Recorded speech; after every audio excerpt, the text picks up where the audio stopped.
personnellement ak pollution bi bul ñëw de. pollution sonore bi ci non ak réew mi ni muy doxee sax nag rek. mais bon doy na waar merci beaucoup à vous Aja Diaw. mais 365 mën na ñëw am boole dëkk bi sa waa de mu ngi dox 365 def fi de li def fa mais dëkk baa ngi dox dëkk baa ngi dox. dina ñëw xam nga ni mën na ñëw dina ñëw ndax faw non faw mu ñëw public SN loolu moo tax mën na ñëw ba génnaat kenn du xam mu ñëw na ba génnaat. mu ñëw ba génnaat kenn non mais bu ñëwee dina wax ne ñëw na.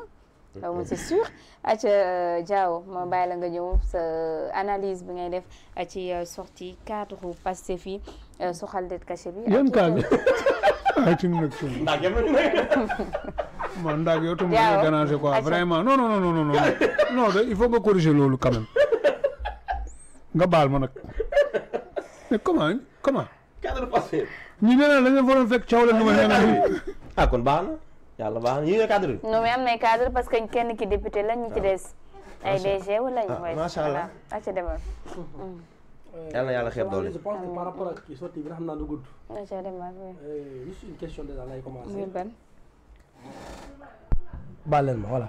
ñu ne ma micro voilà. gars yi xam. man la ñu waxal sax micro ñu ngi say de nee nañ bul fayati sa micro bi jaawoo. waaw jégalu nee nañ bul fayati sa micro bi. nee na maa ngi tuub waaye damay sëkk am na ñu ne ma encore maa ngi sëkk sa micro bi. nee na moo ngi jégal mais nee nañ buy fayati sa micro bi. waaw léegi day mosuma sëkk day garaaw. mais bu sëkk day kii day fay.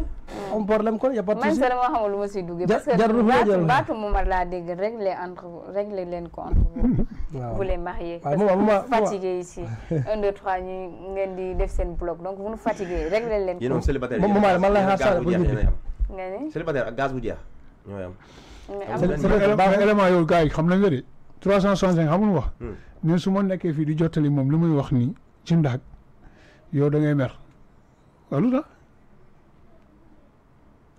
sama rival la bàyyi ko moom. Diaw vas-y. maa ngi fii rapidement il est presque l'heure. voilà ma ne li ma wax si ndaje boo xamante ne cadre de Pastef je peux les appeler comme ça. du gudd. juste je commence par une question. mooy ban. les accusations contre Macky Sall. est-ce que c'est des accusations politiques ou ñu ngi ci wàllu réduction des comptes boo xamante ne laalul dara ak politique. c'est une question que je me pose. parce que bu dee par exemple c'est réduction des comptes lañ nekk. donc affaire bi ça n'a aucun rapport avec la politique. je vois pourquoi les cadres de Pastef di gën a tontu l'avocat de Macky Sall. donc yaa ngi doon xaar ki yor budget bi ak it suñu ministre. voilà pour man si c'est seulement dans le cadre de la réduction des comptes Macky Sall bu muy wax. gëmuma ni Pastef l'avocat il parlait de Pastef il a parlé d'un gouvernement il a parlé d'une administration. ñooñu maanaam adressé wul waa Pastef dem ci personne ma jox leen ma les rapports dafa ne l'administration sénégalaise jox leen ma rapport dafa ne le gouvernement du Sénégal permettez-moi de voir le rapport alors dans ce cadre-là je pense que Macky Sall ak ñi mu àndal ils sont restés légalistes par rapport à leur argumentaire léegi nag pourquoi les cadres de Pastef ñoom ñu génn pour tontu jël le gouvernement du Sénégal tontu jël l'administration du Sénégal ñoom ñoo bëgg jël donc mbir mi jëlee ko ci li nga xamante ne moo di administration bi yóbbu ko ci mbirum politique te dama jàppoon ni tout ce qui se passait là réduction de compte bi nekkul règlement de compte parce que su nekkee règlement de compte rek dafay laale ak politique te loolu gëwuma ko woon dama yaakaaru ni tout ce qui se disait mbir mi parce que déjà pour man même Macky Sall su génnee avec ses avocats pour man c'est pas à Waly Diouf Bodian de faire un tweet pour le répondre. mais d'ailleurs li ñuy seetlu ci conférence de presse bi mooy ñee dañoo wax mbirum dette cachée mais ñoom même si bu nekkee tey wax nañ ne dette cachée am na et tout ça mais dañoo gis ne dañoo attaqué plutôt le président Macky Sall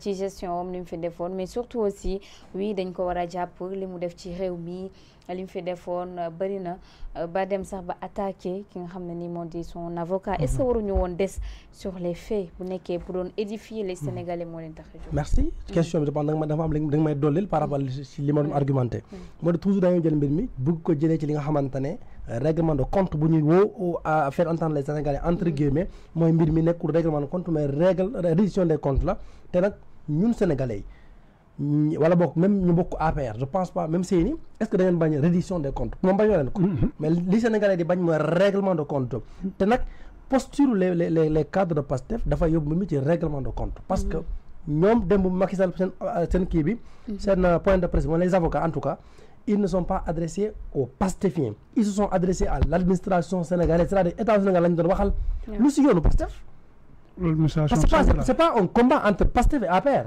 c'est entre l'état du Sénégal et l'ancien président lu si yoonu politique donc après ëllëg boo nee par exemple Pastef nu ñu doxalee dañoo jël bëgg a jël mi yóbbu ko ci politique affaire nekkatul reddition de compte c'est un règlement de compte on t'insulte la ñu ne loolu yow da ngaa fara alors que ñoom ñoo jël mbir mi souvent di ko yóbbu ci place boo xamante ne nekku fa woon pourquoi parfois on voit autant d'irresponsabilité ci suñu ay hommes politiques pour moi le premier Ousmane Sonko il doit faire cesser ça ces cadres de politiciens là ils doivent vraiment se ressaisir ñu xam ne ni Macky Sall ancien président là moom la ñu accusé d'avoir détourné l'argent du contribuable donc c'est un combat entre peut-être la justice sénégalaise wala boog l'état du Sénégal ak son ancien président buñ koy régler nga la waay xeexu diggante ñaari gaynde nag lu si yoonu béy c'est la question que je me pose pourquoi ñu dugal seen bopp ñu ñooy béy yi ñoom Bara Ndiaye ñu ñooy béy yi non waxuma kenn béy de mbaa duñ leen sàqam non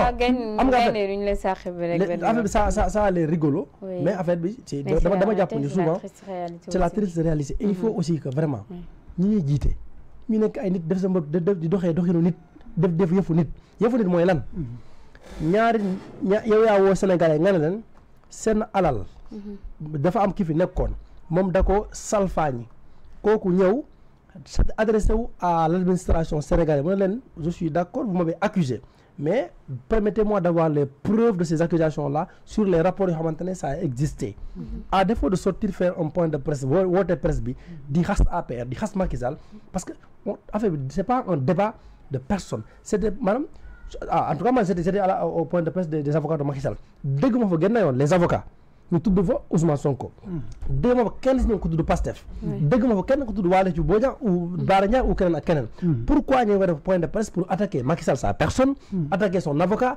attaquer ñi nga xamante ne ñoo àndoon ak moom pour moi vraiment c'est de l'irresponsabilité et notre pays là ça doit pas aller dans ce sens là encore une fois waa cadre de Pastef yi pour man fu ma leen di xaaree xam nga fan la ils n'ont qu'à sortir faire des sorties faire des points de presse expliquer les Sénégalais c'est quoi le projet de Pastef pour ce pays-là en termes de développement benn le plan de redressement économique bii nii ak réew mi ni mu nekk demee nii fan lañ fas yéene jëlee xaalis boo xamante ne dina dundal askan wi avec des taxes yoo xamante ne ñu ngi koy yokku subvention ñu ngi koy wàññi est-ce que d'ici 2050 boobu ñu woote les Sénégalais ne vont pas mourir avant ñoom ñu eggal seen projet foofu la ñu leen xaaree expliquer Sénégalais yi seen projet bi lan la mais pas quand même de tontante ak ay avocat ak ay Macky Sall tontante ak maanaam affaire daaga santé boobu noonu ça ne nous mène à nulle part Adak. Merci. Je suis désolé. Merci beaucoup Issakha am na solo élément waxtu ñu wax ci taxe yi nga xam ne ni ñu ngi yokku seen eau. non xaaral man dama am lu ma ci bëgg a wax. ca demal rapidement. c'est-à-dire gis nga avocat yi ñetti rapport yi lañ leen laaj.